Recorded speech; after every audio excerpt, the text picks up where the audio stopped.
Jordan Cairo is getting paid the most on the team, and I think we need to have a conversation about the Blues' cap space. Hey, this is Brayden Chen. Subscribe to Lock On Blues. You're Locked On Blues, your daily podcast on the St. Louis Blues. Part of the Locked On Podcast Network, your team every day. And welcome back to Locked On Blues. I am your host of Locked On Blues, Haley Taylor Simon, talking to you all things about our St. Louis Blues here on the Locked On Podcast Network, your team every day. Today on Locked On Blues, we're going to talk about how the fact that Jordan Cairo is getting paid more than Jordan Binnington. I talked about this a little bit yesterday. I kind of crashed out for a hot minute. We're going to talk in more details. And do I think the Blues can afford to get a good player this offseason? I don't think so, not with their cap space. And finally, re-sign Joel Hofer. It is a simple thing to do. He is a great backup goalie, still young enough to grow and learn. And both Joel and Jordan Binnington have told me how much they like working with each other. So again, that's a move that should be done. No ands, ifs, or buts about it. But let's get into the fact that Jordan Cairo is getting paid more than Jordan Binnington. Now, I knew that was a thing all season, and in the offseason, it's the time where I can talk to you about things that make me crash out. This is one of them. I don't understand how we look at Jordan Cairo as one of the better players on the team, so much more so that we classify him pay-wise better than Binnington. Now, I did give Jordan Cairo an A+ on his grade for the season. I thought he actually played really, really good. Again, you might disagree. I have my opinions as to why I think that. However, while I think a player can play really good hockey and they play well, it doesn't necessarily mean that I think that they deserve to be paid more than one of the best goalies in the NHL. When I look at Jordan Binnington, I look at a god in net. Now, you might call me crazy. You might say that's dramatic. But I am just telling you the truth. Jordan Binnington, not only is he the best goalie on the St. Louis Blues, he is a top 7 goalie in the NHL. People don't look at him. People don't appreciate him because of the team that he is on. But let me remind you that Binnington's rookie season, he helped give the Blues the cup win, essentially. I mean, he was an all-star during the playoffs. So he is a cup champion, and that's something that a lot of these other goalies cannot say, who you all want to classify as being the best goalies. But this is a St. Louis Blues podcast. So obviously, I'm going to have people that are going to agree with me because they actually watched Jordan Binnington play for 82 regular season games, give or take. I know that it's like a Tatum. I know, don't come at me. But we watched a lot of Binnington in net. For me personally, I don't necessarily have an issue with Jordan Cairo, but when he's making in the 8 mils AAV, I have to then question why. He gets goals, 30-plus goals for 3 consecutive seasons. Okay. I don't think Jordan Cairo was being utilized the way that he should. But I do think, however, that maybe that much money, if it was 7 million, 6 million, but in the 8 millions, I mean, it's him and then Robert Thomas. And for what it's worth, Robert Thomas is my favorite player on the team. We all know that. Like, I can justify that with Robert Thomas. But are we just not justifying it with Jordan Cairo because he doesn't get put maybe in better situations? I don't know. But I think I was crashing out just a little bit because in my head, for whatever reason, just knowing that Jordan Cairo is getting paid more than Jordan Binnington just is so weird to me.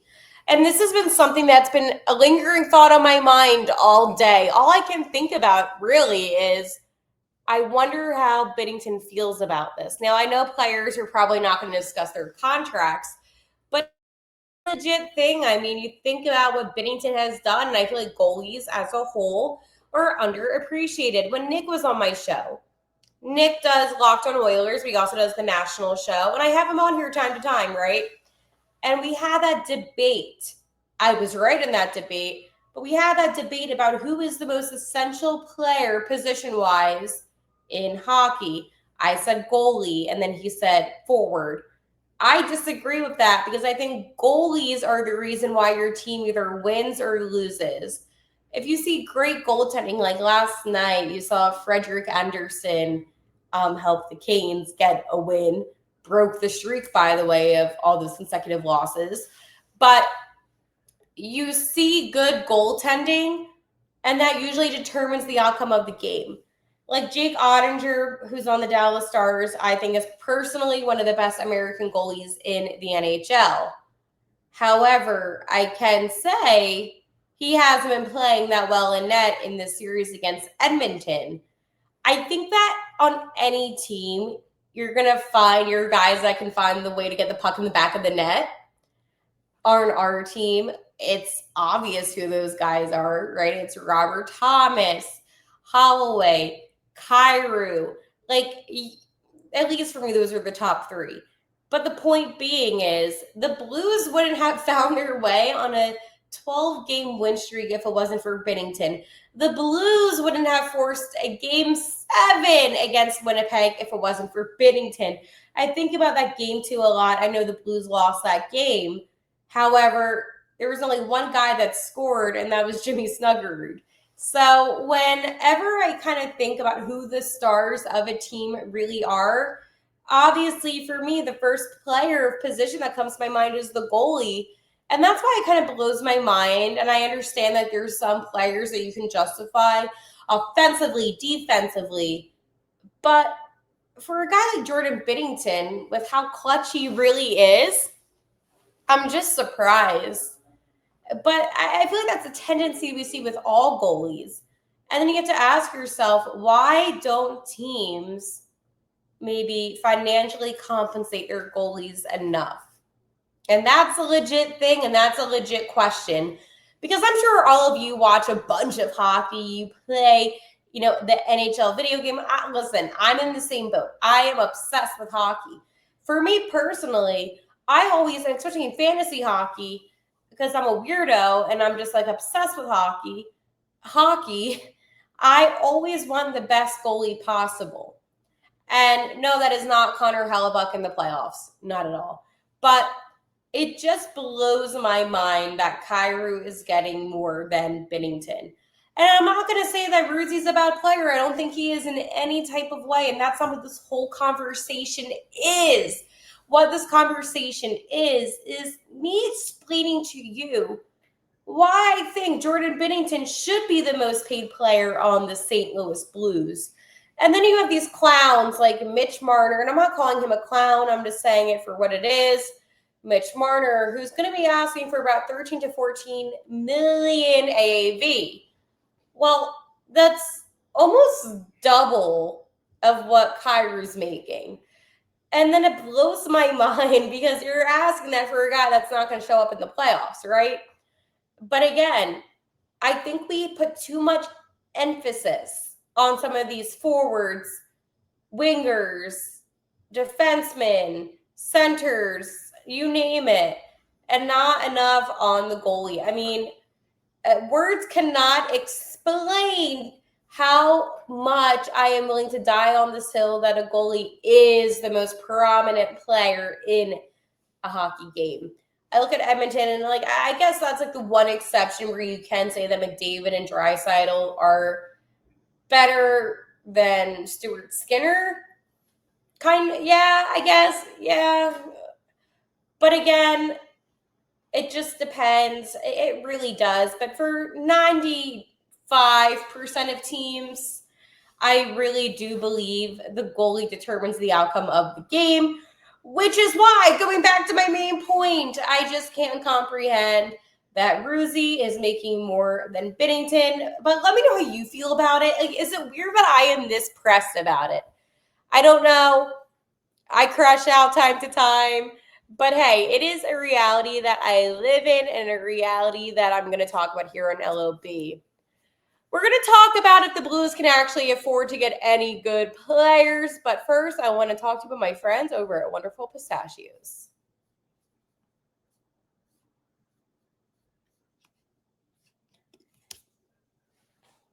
Looking for a snack that's both delicious and nutritious? Crack into a good source of protein with Wonderful Pistachios. Wonderful Pistachios is one of the highest protein nuts. Each 1 ounce serving has 6 grams of protein, giving you over 10% of your daily value. Plus, they're packed with fiber and better for you unsaturated fats to help keep you feeling fuller longer. Personally, I love the no shells variety. I love to snack, so this is the perfect grab and go snack for my busy days, which happen to be quite a bunch actually. So this is one of the things that I love about Wonderful Pistachios, right? They have the option, okay, for no shells, but to get shells. So if you're someone like me that actually enjoys cracking open the shells, you already know Wonderful Pistachios has you covered. So get snacking and get cracking with the snack that packs a protein punch. Visit wonderfulpistachios.com to learn more. One of the main talking points of this offseason is something very simple. Can the St. Louis Blues afford to sign a good high-end player? And the answer is no. Now, I'm not saying that it's impossible. Of course it is possible. I think this team just has to trade some players, maybe trade a draft pick or two, but it is possible. We talked about Ivan Provorov, who is on the Columbus Blue Jackets. He is a free agent, right? Here's the issue. With Columbus, he was making 6.5 AAV.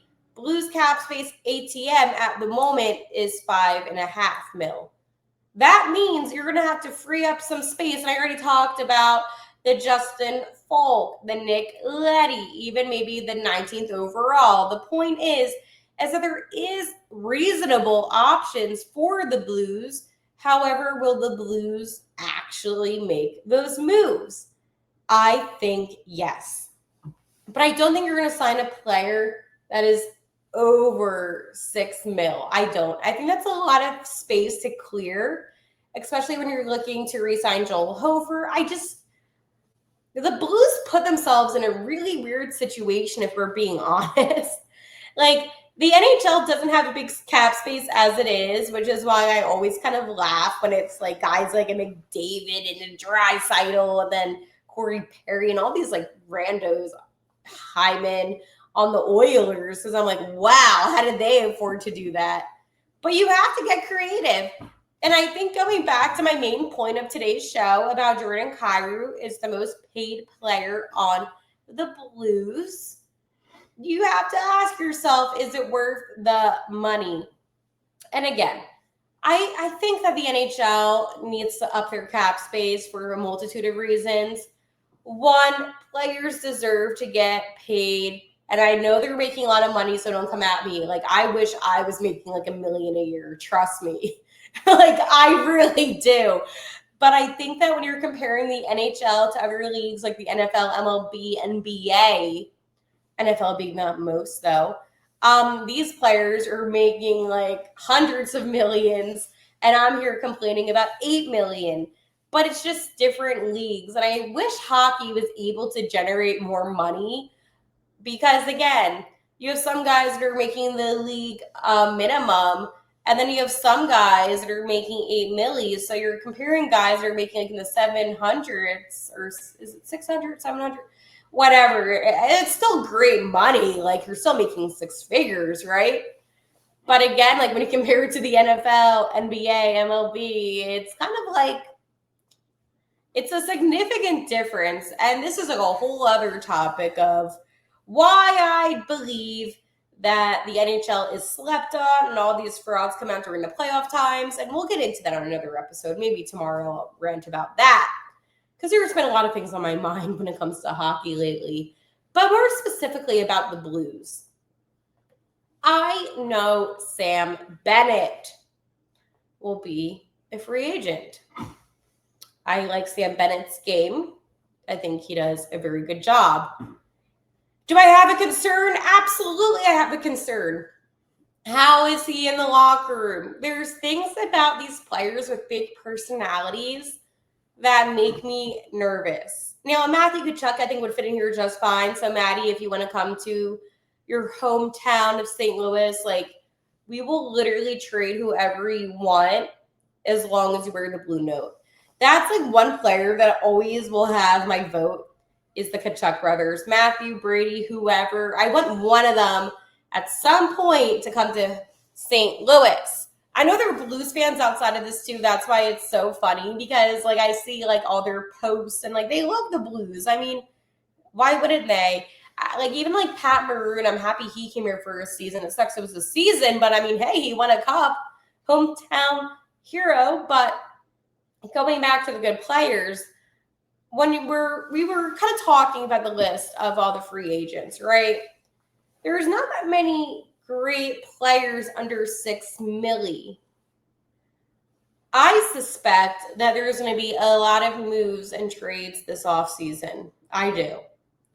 I think you could try to find a way to trade a Tyler Tucker.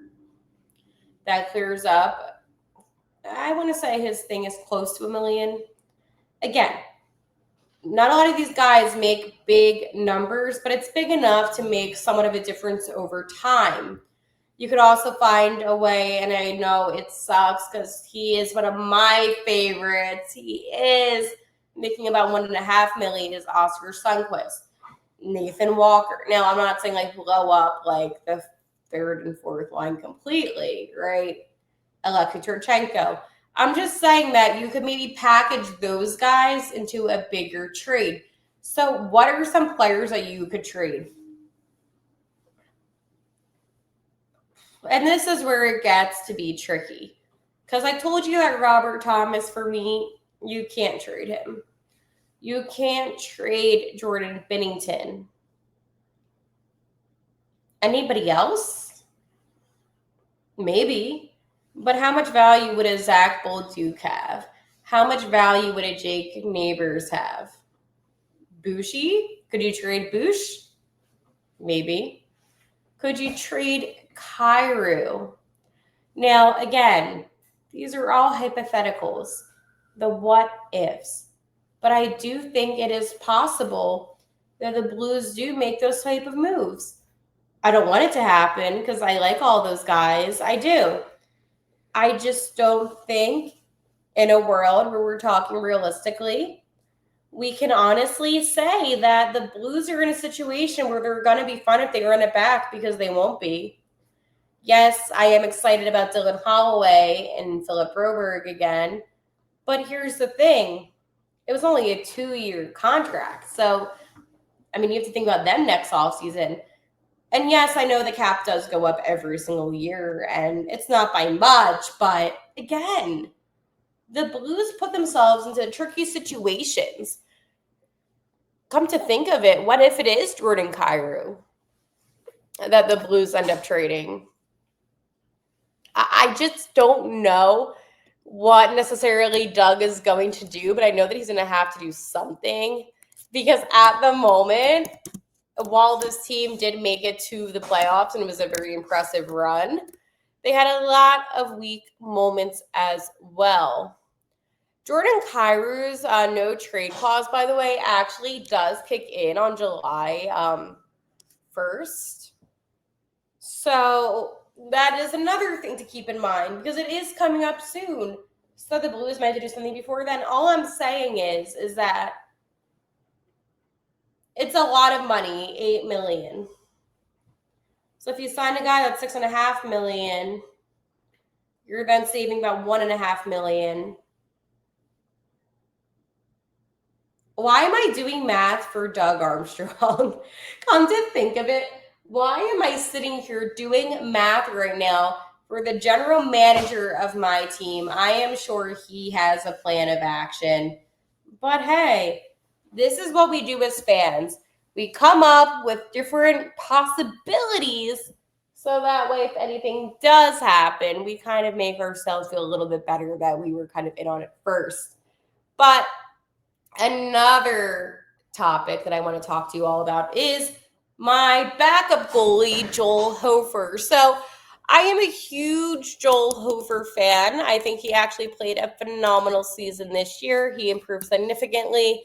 When I spoke to Hope, he even talked to me about the fact that he learned so much from Jordan Binnington and so much more. And I really do believe that he played some great hockey. Here's the thing. This season's going to be the 2025-2026 season. That means that the Blues, well, needs to get re-signed, right? He was making 1.5 AAV, and you know what? That's fine with me. He has not re-signed anything with the Blues. And again, it's interesting because he is a restricted free agent. While Hofer didn't play much, I still think the Blues should re-sign him. Do I think that Hofer is going to be a starting goalie one day? Maybe. But not now, and I think he needs more time. So I think another 2-year contract extension would actually be beneficial. I think that it would be a mistake to let him go. When you think about other, goalies that the Blues have, right? And again, like, I'm not trying to be a hater right now. I'm not trying to be, I guess you can say negative, right? But when I do think about two things. Number one, Will Cranley. Now, he's on the Florida Everblades right now, who was the Blues' ECHL team. I like him. I watched him a lot during training camp. Just not ready yet. I know there's a couple other guys, but I do like Will. I'm a little bit biased because I liked what I saw out of him. He had really strong reflexes, and that takes you far as a goalie. I just think that if you get rid of Joel Hofer, and let's go say something happens to Binnington, you're in a situation where you're kind of screwed. Let's be honest. And 1.5 AAV isn't much. Now, I'm sure he wants more money than that. Like, I get it. So maybe like $2 million, right? The team can afford that. We talked about how right now they have about $5.5 million in cap space. So you can afford him. However, then you're going to have $3.5 million left in your cap space, and you still need to get some defensemen, which is when trades happen. So you have to keep that in mind.